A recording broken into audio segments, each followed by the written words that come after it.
Anti Puspitasari alias AP 22 tahun, wanita yang sedang hamil muda rupanya sempat berpamitan dengan suaminya sebelum ditemukan tewas di dalam Hotel Lendosis Jalan Perintis Kemerdekaan Kelurahan Lawang Kidul Kecamatan Ilir Timur 2 Palembang.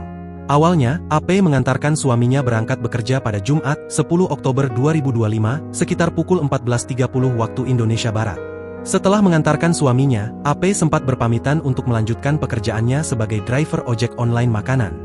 Kala itu, Adi Rosadi 36 tahun, suami dari AP tak terbesit kecurigaan apapun terhadap istrinya yang bertemu dengan pria lain di hotel.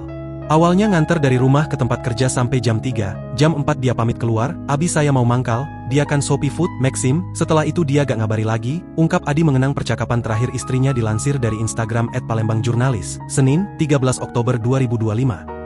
Hingga akhirnya, pihak keluarga pun tak kunjung mendapat kabar dari AP yang tidak bisa dihubungi lagi.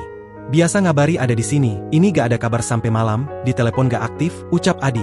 Adi lantas dikejutkan dengan kabar jika istrinya ditemukan tewas secara mengenaskan di sebuah kamar hotel di Palembang pada Sabtu, 11 Oktober 2025. Pahitnya,